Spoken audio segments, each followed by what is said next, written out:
Assalamu alaikum. We are studying Pakistan affairs and our today's topic is elections 1945. 1945 का जो election था जी, ये Indo पाक हिस्ट्री में बहुत बड़ी इंपॉर्टेंस रखता है। ये एक टर्निंग पॉइंट था कि अब हमारी रास्ते जुदा हैं। टू नेशन थ्योरी जो है अपनी ज़ोर व शोर पे चल रही थी। तो इसके बाद यही जो इलेक्शंस थे, इन्होंने ही फैसला किया पार्टीशन ऑफ सब कॉन्टिनेंट का। ठीक है, सेलिन फीचर्स देखते हैं। इनमें मुस्लिम्स एडवोकेटिंग फॉर इंडिपेंडेंस। ठीक है, अब मुसलमानों के पास 1940 की जो पाकिस्तान रेजोल्यूशन थी, उसके बाद मुसलमानों के पास एक वाज़ेह स्लोगन था। They had a slogan of Pakistan that we are making Pakistan.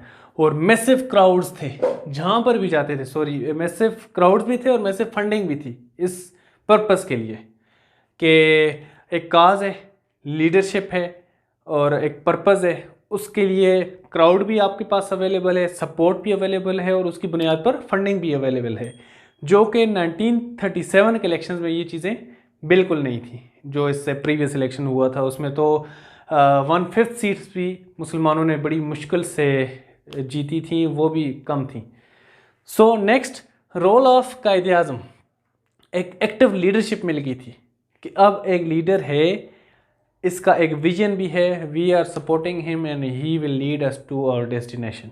ठीक है, next, role of students, Muslim scholars and activist students. जो हमारी यूनिवर्सिटीज़ थी, अलीगढ़, इस्लामिया कॉलेज पेशावर, लाहौर, जो यूनिवर्सिटीज़, जो भी आपके जामियात थे, उनके जो स्टूडेंट्स थे, मुस्लिम स्टूडेंट्स थे, they were supporting Pakistan cause.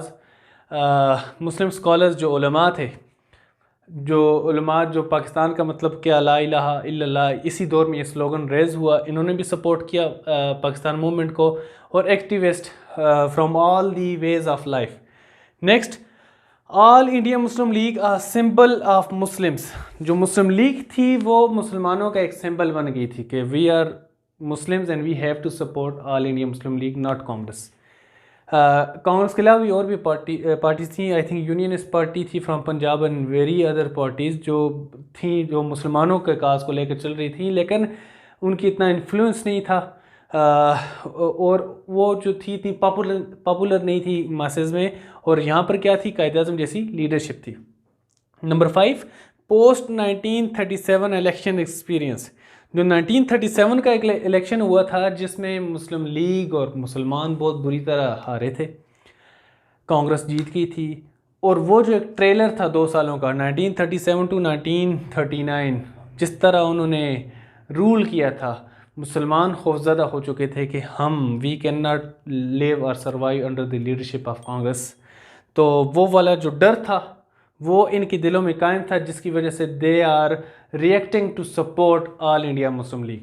Number 6, all India Muslim league won 86% of Muslim seats, जो कि 1/5 थी इन 1937। जस्ट 5 से 6 सालों में इन्होंने इतना इम्प्रूव किया कि जो 1/5 20% भी वो मुश्किल बनती हैं, अभी ये 86% सीट्स इन्होंने जीती, जो कि क्लियर कट एक पैगाम था ब्रिटिश एम्पायर के लिए भी और कांग्रेस के लिए भी and all the people of सब कॉन्टिनेंट के all India Muslim league is a single Muslim representative party of सब कॉन्टिनेंट। अब ये पैगाम जब वाज़े पहुंच गया तमाम बॉर्डर की आर पार हर किसी को, तो इसके बाद इसका इन्फ्लुएंस बढ़ा। इन्फ्लुएंस आगे आने वाले इवेंट्स पे पड़ा। अब तो वाज़ेह पार्टीशन हो चुकी थी, मुसलमानों का एक किबला मुतय्यन हो चुका था और उसकी बुनियाद पर पाकिस्तान भी आगे चलकर 1-2 सालों में ही महज आज़ाद हो चुका था। अब इसके इम्पोर्टेंस देखते हैं जी। इन इलेक्शन की जो विक्ट्री थी, इसकी इम्पोर्टेंस क्या थी? मुस्लिम स्ट्रेंथ एक्सेप्टेड। वही बात, मुसलमान ऑल इंडिया मुस्लिम लीग के फोरम से जीते तो मुसलमानों की स्ट्रेंथ को माना गया कि हाँ जी, ये भी एक पावर है सब कॉन्टिनेंट में। इससे पहले तो कांग्रेस का यही नारा था कि we are all these people of subcontinent और we all are this Indian.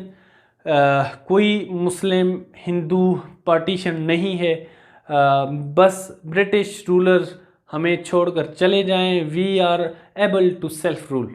Next, all India Muslim league single Muslim party.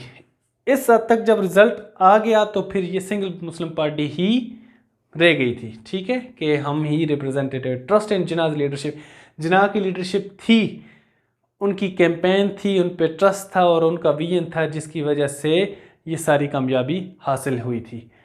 सो इसके बाद जो इवेंट्स हैं हम इंशाल्लाह देखते हैं नेक्स्ट लेक्चर्स में। इंशाल्लाह will see you in next lecture. Thank you.